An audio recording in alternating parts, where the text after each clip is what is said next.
అటు చూడు. వర్గానికి కానీ అక్కడ చేసిన అధికారులకు కానీ అది రాజ్యాంగ విరుద్ధమైన సంగతి నీకు తెలుసా? ఆ సెన్స్ ఉందా మీకు? దాని గురించి చెప్తాను మీకు.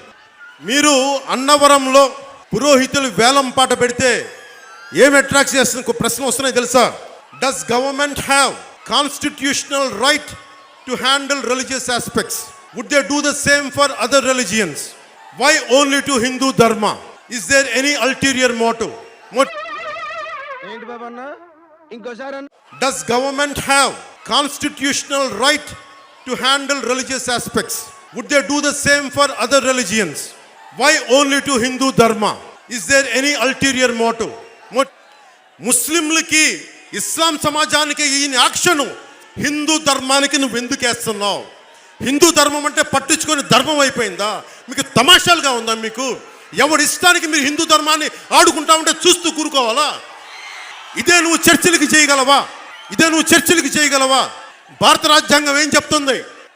రాష్ట్ర ప్రభుత్వాలకు కానీ మత ధర్మాలతో సంబంధం లేదు. క్రిస్టియన్ ఫాదర్స్ వాళ్ళ పని చూసుకుంటారు, ముస్లిం ముల్లాలు వాళ్ళ మతం చూసుకుంటారు, ఆలయానికి సంబంధించిన పెద్దలు ఆలయాల సంగతి చూసుకుంటారు. దయచేసి నీకు చెప్తున్నాను జగన్, హిందూ ధర్మం జోలికి పిచ్చి పిచ్చి వేషాలు వెయ్యక్కో.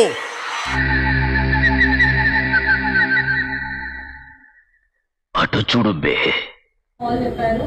అండ్ మేజర్ ఇంపార్టెంట్ థింగ్, మనకి థర్డ్ డే ఇమోషన్ డే ఏదైతే వస్తుందో అది ఫ్రైడే పడుతుంది.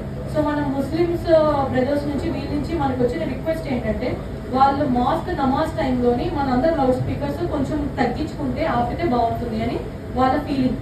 మనకి కొంచెం కాంపాక్ట్ సౌండ్ కాబట్టి రివర్బరేట్ అవుతుంది, అంటే మీ సౌండ్ కొంచెం ఎక్కువగా వినిపిస్తుంది కొంచెం పెట్టినా. సో అట్లాంటప్పుడు వాళ్ళకి కొంచెం ఇబ్బంది అవుతుందని వాళ్ళు ఫీల్ అవుతున్నారు. సో అది మనందరం కూడా కోఆపరేట్ చేసి let us do it, and that will be the third day immersion day. And also mask దగ్గరికి వచ్చేటప్పుడు ఆ రోజు ఒక 100 meters ముందు 100 meters ఆఫ్టర్ దట్ వరకు not allowed to play loud speaker. మీరు కామ్ గా నడుచుకొని వెళ్ళిపోయిన తర్వాత మాస్క్ నుంచి ఒక 100 meters అయిపోయిన తర్వాత మీరు మళ్ళీ స్టార్ట్ చేసుకోవచ్చు. ఎందుకంటే బక్రీద్ టైంలోని మనం చాలా బాగా సెలబ్రేట్ చేసుకున్నాం. ప్రొద్దుటూరు వాళ్ళందరూ ఏ ఇష్యూ కూడా జరగలేదు. మొత్తం ప్రొద్దుటూరు అండ్ రాజపాలెం మండల్లో మన ఫెస్టివల్ అప్పుడు కూడా మనకు అంతే బాగా కోఆపరేట్ చేస్తున్నారు కాబట్టి మనం కూడా అంతే బాగా కోఆపరేట్ చేయాలని we are wishing from our side. And any issue మీ అందరికీ రేజ్ అయితే డైల్ 100